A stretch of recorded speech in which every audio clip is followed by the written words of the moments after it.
Bonjour à tous et bienvenue dans ce résumé de l'actu vendéenne de mi-journée de ce lundi 2 mai. Nous allons commencer avec cette soirée solidaire. C'était samedi sur la commune déléguée des Châteliers-Châteaumur. Les équipes de Mindron Productions avaient réservé une soirée un petit peu spéciale autour de la grande roue de la butte de Sèvremont. Inauguration festive destinée à toutes les familles ukrainiennes réfugiées sur le territoire vendéen depuis le début du conflit chez elles. Regardez ce reportage sur place d'Alexandre Debray, commentaire Pierre Dalicieux. Une grande roue qui s'est illuminée un peu plus tôt que prévu pour cette soirée spéciale pour les familles ukrainiennes en France. Une soirée pour parler de l'Ukraine, de la guerre et pour se retrouver.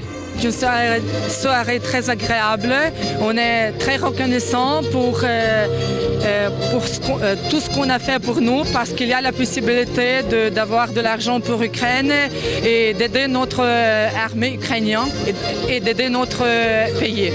Des femmes ukrainiennes avec leurs enfants qui ont tout ou presque laissé là-bas un mari, un frère, un père, et qui demandent aujourd'hui de continuer à penser à eux et à leur pays en guerre.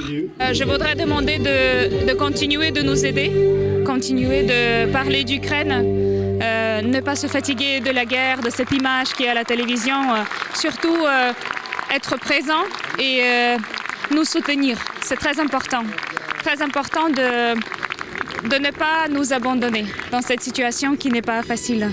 Le temps d'une soirée, l'heure est aussi au divertissement, une parenthèse pour tout le monde présent à cette soirée. Ça n'enlève pas les atrocités qui se passent, mais en même temps je crois que ça fait du bien à tout le monde. Enfin moi, de voir ces enfants assis, agitant leur drapeau, etc., c'est quand même très très émouvant. Et puis je pense que sentir cette fraternité, on en a besoin, tous, nous y compris à Sèvremont. Pour Philippe Mindron, organisateur de l'événement, impossible de ne pas parler de l'Ukraine. Cette soirée, il fallait l'organiser. On a nos amis ukrainiens au nombre de plus de 220, c'est juste incroyable. Il y a eu énormément d'émotions ce soir, déjà avec Asturia Girls, le quartet de violon juste exceptionnel, incroyable. Et puis l'illumination de cette grande roue, voilà, j'ai vu les yeux des enfants, beaucoup d'émotions. Même nous, franchement, dans des moments comme ça, on mesure la chance qu'on a de faire plaisir. La Butte Plage, c'est le nom de cet événement organisé tout en haut des Châteliers-Châteaumur, aura lieu tous les soirs jusqu'au 22 mai. Des images à présent du rassemblement lyonnais à l'occasion du 1er mai. Rassemblement à l'appel d'une intersyndicale CGT, FO, FSU, Solidaire et Gilets jaunes. Autour de 300 personnes se sont donc retrouvées à La Roche-sur-Yon hier, au même moment qu'à Fontenay-le-Comte ou encore au Sables-d'Olonne. Une mobilisation qui fut l'occasion de montrer une certaine unité dans les revendications. Le 1er mai, de toute façon, c'est pas exceptionnel aujourd'hui. Tous les ans, il s'agit de la journée internationale de solidarité des travailleurs. Il est vrai que pour l'intersyndicale, c'est l'occasion de rappeler des revendications communes, notamment sur la question des retraites, le refus du recul de l'âge de départ. Et puis sur les salaires, bien évidemment, le problème du pouvoir d'achat et de l'augmentation des salaires aussi s'est posé. La question de la sécurité sociale, de la santé, qui est dans un état déplorable aujourd'hui du fait des politiques de restriction budgétaire depuis des années. N'oublions pas qu'il y a eu près de 17 000 lits de fermés pendant le dernier quinquennat de Macron. Autre mobilisation, c'était vendredi soir, cette fois-ci dans la cour de l'école Sainte-Thérèse à La Roche-sur-Yon. Parents et élèves se sont retrouvés autour de 2 enfants de 8 ans qui sont scolarisés dans l'établissement privé. Leur famille d'origine arménienne est présente en Vendée depuis 10 ans, est menacée d'expulsion. J'ai reçu une obligation de quitter le territoire des Français. Mais il ne faut pas oublier que je ne suis pas tout seul. J'ai mes 2 garçons qui sont nés à La Roche en 2014. Ça fait 8 ans qu'ils habitent à La Roche. Jamais connu l'Arménie, ne parle pas arménienne.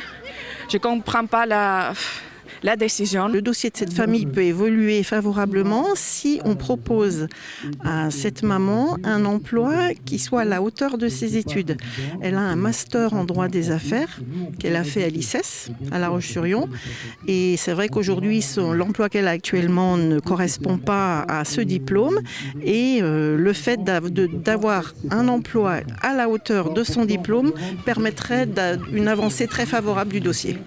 Un petit avant-goût de 85 chronos à présent avec quelques mots de sport du basket pour commencer et c'est le soulagement du côté de Challans. Un peu plus de 2500 personnes ont assisté vendredi soir à la victoire du VCB face à Kaisersberg, un 79-64 qui permet donc à l'équipe masculine de se maintenir en National 1 pour la saison prochaine. Et puis toujours en basket, large victoire également pour les filles du RVBC. Elles recevaient Charleville-Mézières samedi soir. C'était le dernier match de la saison régulière. Il était retransmis en direct sur TV Vendée. Une rencontre qui s'est donc soldée par un 93-61 en faveur des Lyonnaises. Et puis du rugby avec les images à présent des 32e de finale de Fédéral 3. Une rencontre en match aller, les Sables d'Olonne-Versailles hier, qui se solde par une défaite vendéenne. La première période était pourtant équilibrée, mais les Sablais se sont finalement inclinés 15-21. C'est la première défaite à domicile, donc forcément c'est rageant parce que je pense qu'il y avait la place de faire mieux et de pouvoir peut-être remporter ce match. Aujourd'hui, félicitations à Versailles quand même qui a joué crânement sa chance et qui a été plutôt efficace. Mais bon, on a raté des points, ça nous coûte cher. On n'en voit jamais au buteur parce que comme Amaury nous a tenu toute la baraque toute la saison, il passe un petit peu à côté aujourd'hui au niveau du but.